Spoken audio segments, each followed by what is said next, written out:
Hello दोस्तों, स्वागत है आपका अपने यूट्यूब चैनल ई टारगेट क्लासेस पे। मैं वैश्व नारायण साहू और आज आपके लिए फिर से लेके आए हूँ प्रैक्टिस टेस्ट नंबर 16, जो कि आज रसायन विज्ञान का है। तो आज हम रसायन विज्ञान के बारे में डिस्कस करने वाले हैं दोस्तों। तो वीडियो में अंत तक बने रहे। हमारे चैनल ई टारगेट क्लासेस को सब्सक्राइब कर दीजिए, साथ ही साथ बेल आइकन को भी क्लिक कर दीजिए ताकि जितना भी वीडियो बनाए हो आप तक जल्दी से जल्दी पहुँच सके।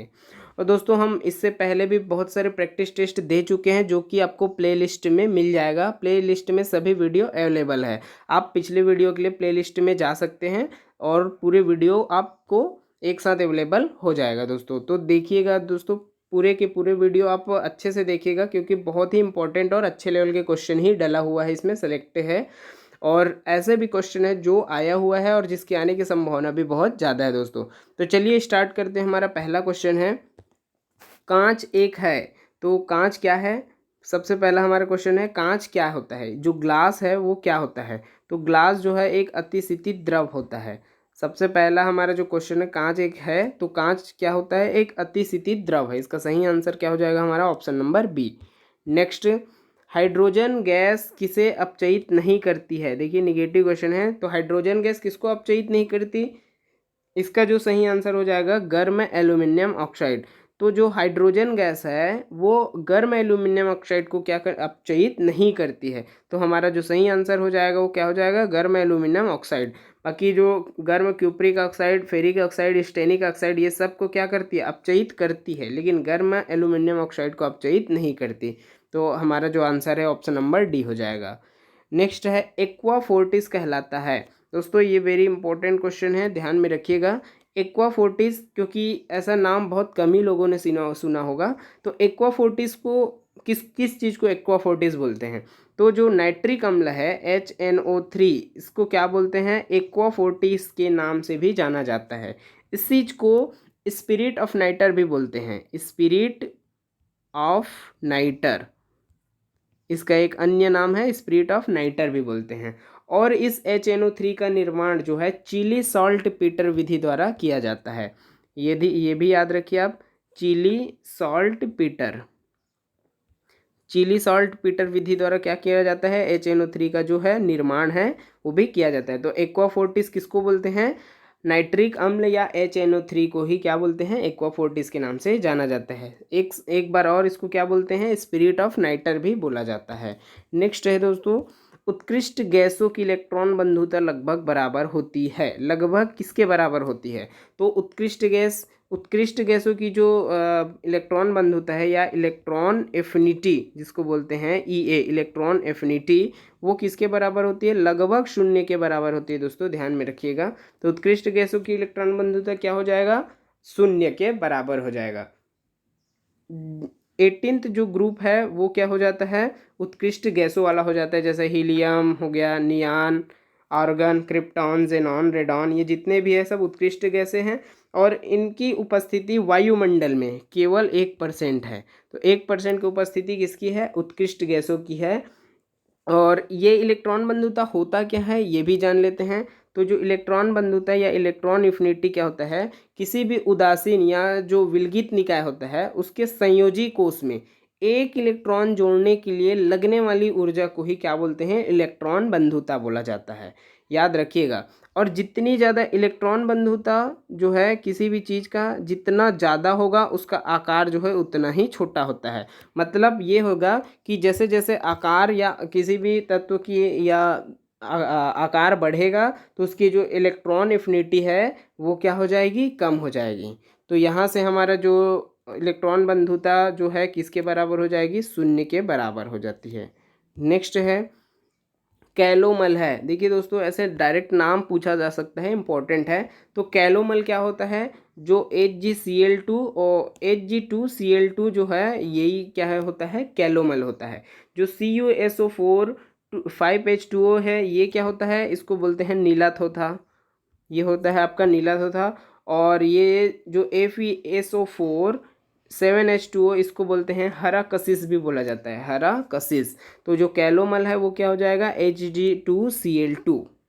नेक्स्ट है, निम्नलिखित में से कौन सा संक्रमण धातु प्रतिचुंबकी दर्शाएगा या प्रतिचुंबकी है?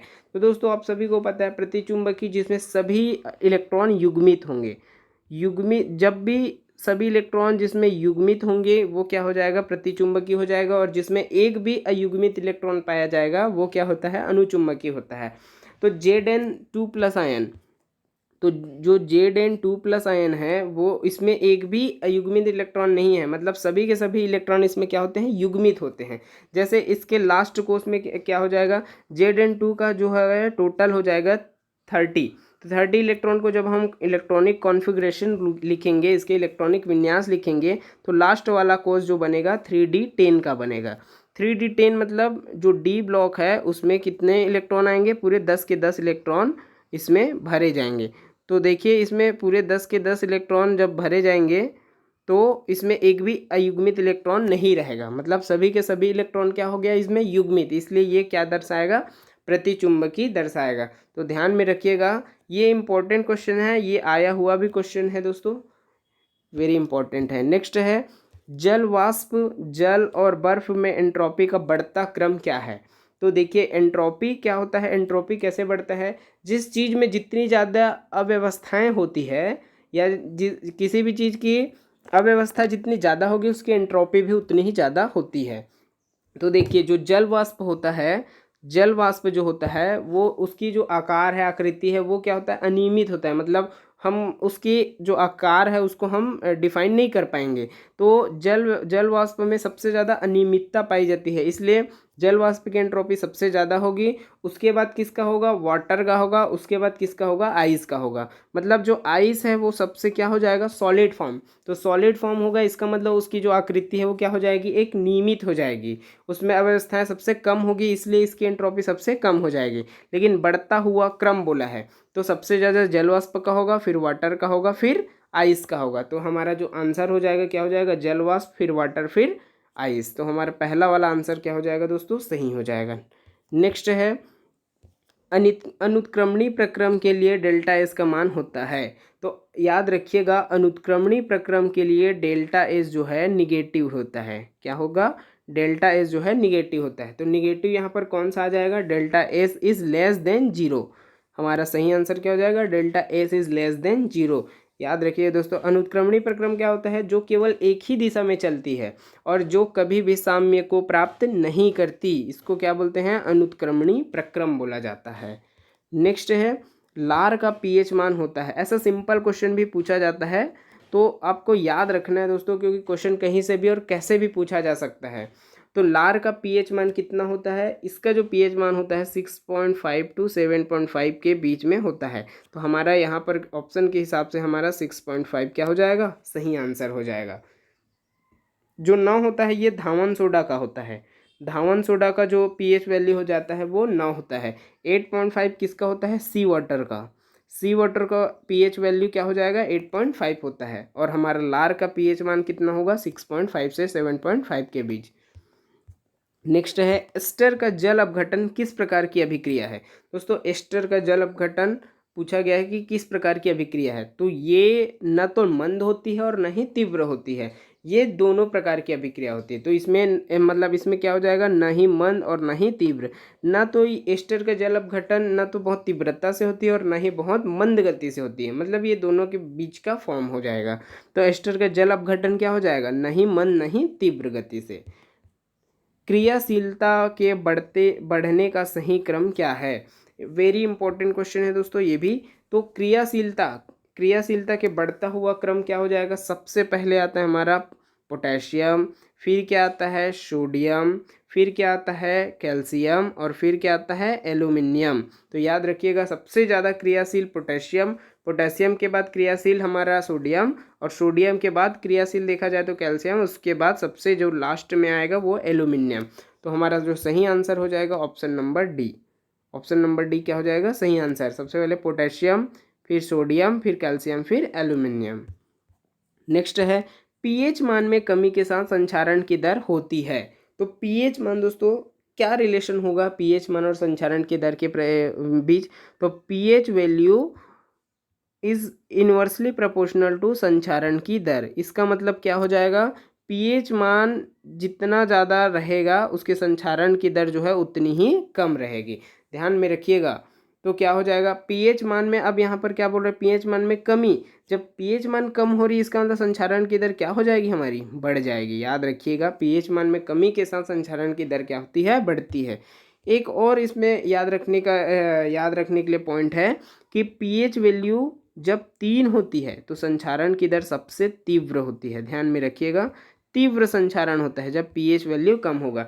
इसका मतलब हम इसको अम्लीय और क्षारीय में भी देखेंगे तो अम्लीय चीज़ों का जो कोरोजन है या संचारण है, संचारण की दर वो क्या होगी, ज़्यादा होगी, क्योंकि पीएच वैल्यू अम्लीय का कम होता है।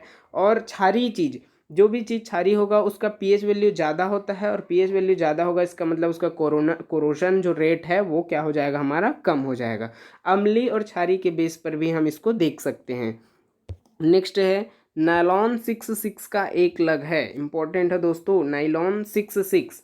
तो नायलॉन 66 जो है किस किस चीज़ से बनता है, एक तो एडिपिक अम्ल, किससे, एक एडिपिक अम्ल, और प्लस इसको हेक्सामेथिलीन डाइएमीन, हेक्सामेथिलीन डाइएमीन से, ये दोनों चीज़ से मिलकर क्या बनता है, नायलॉन 66 बनता है।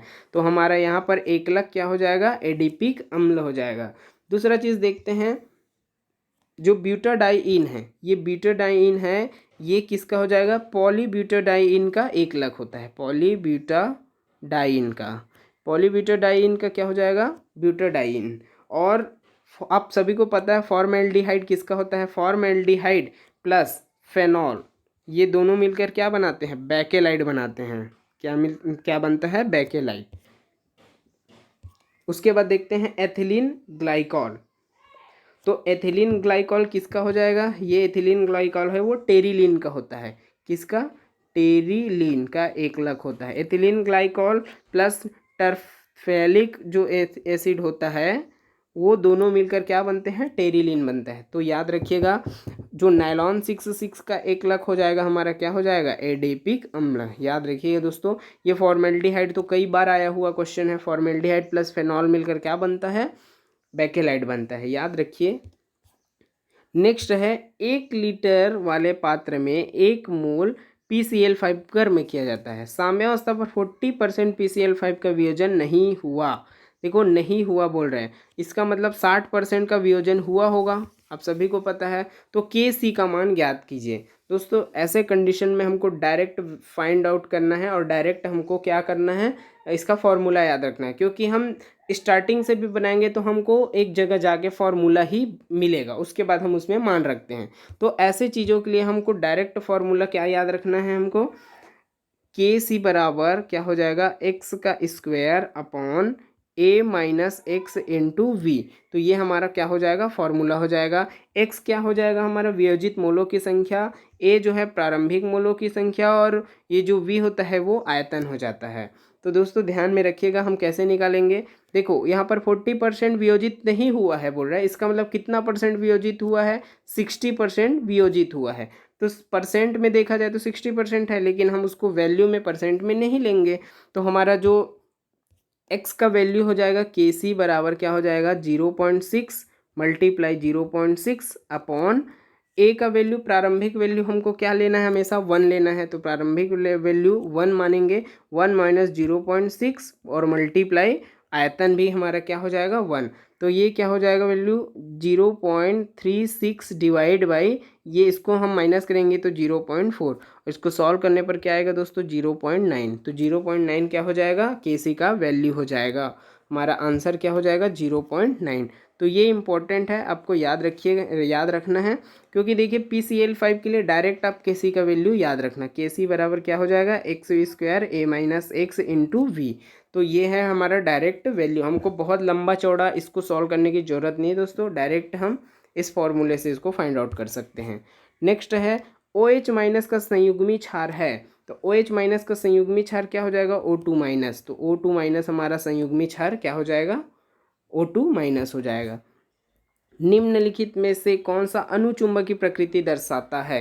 तो देखिए दोस्तों फिर से आ गया एक चुंबकी चीज़ से क्वेश्चन। तो अनुचुंबकी बोला है, इसका मतलब इसमें क्या होगा, अयुग्मित इलेक्ट्रॉन्स होंगे। अयुग्मित इलेक्ट्रॉन्स अब हमको निकालना पड़ेगा कि इसमें अयुग्मित इलेक्ट्रॉन होते हैं। तो N2 N2 में क्या हो जाएगा, अयुग्मित इलेक्ट्रॉन होते हैं, इसलिए इसका जो प्रकृति हो जाएगा वो क्या हो जाएगा, अनुचुंबकीय हो जाएगा। अब चाहो तो आप निकाल के देख सकते हैं। ये O2- इसमें हो जाएगा हमारा 10, तो इसमें भी पूरा जो संयोजी के कोष है वो भी पूरे भरे रहेंगे, मतलब इसमें अयुग्मित इलेक्ट्रॉन नहीं मिलेगा आपको। ये कोबाल्ट माइनस है, इसका जो टोटल हो जाएगा ये 28 हो जाएगा। इसमें भी क्या होगा, युग्मित इलेक्ट्रॉन नहीं मिलेंगे, मतलब सभी इलेक्ट्रॉन युग्मित मिलेंगे। और N2+, इसमें भी क्या हो जाएगा, N2+ है, मतलब ये N2+ ऐसा है, इसका क्या हो जाएगा, इसका हो जाएगा 6 हो जाएगा। और इसमें भी युग्मित इलेक्ट्रॉन मिलेंगे, लेकिन ये जो नाइट्रोजन है इसमें क्या हो जाएगा, अयुग्मित इलेक्ट्रॉनों की संख्या मिलेगी, इसलिए इसकी जो प्रकृति है वो अनुचुंबकीय हो जाएगा। नेक्स्ट है लेंथेनाइट तत्व होते हैं। तो लेंथेनाइट तत्व कौन से श्रेणी के कौन से आवर्त में होंगे, आपको याद रखना पड़ेगा इस चीज़ के लिए। तो 4f श्रेणी और 6th आवर्त, 4f श्रेणी और 6th आवर्तों को क्या बोलते हैं, लेंथेनाइट तत्व बोलते हैं। 5f श्रेणी और 7th आवर्त, इसको एक्टेनाइट बोलते हैं। एक्टेनाइट जो बोला जाता है वो क्या होगा, एक्टेनाइट जो होगा 5f और 7th आवर्त को। लेकिन यहाँ पर लेंथेनाइट पूछा है, तो हमारा आंसर कौन सा हो जाएगा, option number A.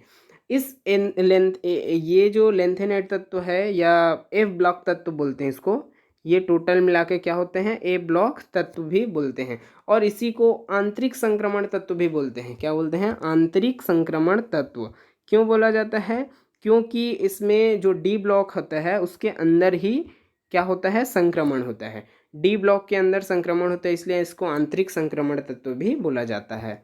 Next question है, SF6 की आकृति होगी, SF6 की आकृति क्या होती है। ये जो है सल्फर है, और सल्फर के जो लास्ट कोष में 6 इलेक्ट्रॉन होंगे, बाह्यतम कोष में।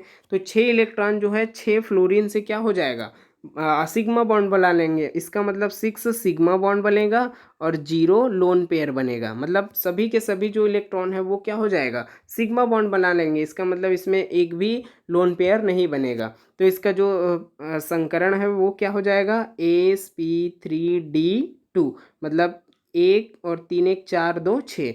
तो ये हमारा 6 आ गया, और यहाँ पर क्या बन जाएगा, जो संकरण है sp3d2। और जब भी दोस्तों ऐसे इस संकरण में sp3d2 संकरण में जब भी 6 जो सिग्मा बॉन्ड है और 0 लोन पेयर बने, इसका मतलब उसकी जो आकृति है वो अष्टफलकी बनता है। क्या बनता है, ऑप्शन नंबर बी, अष्टफलकी।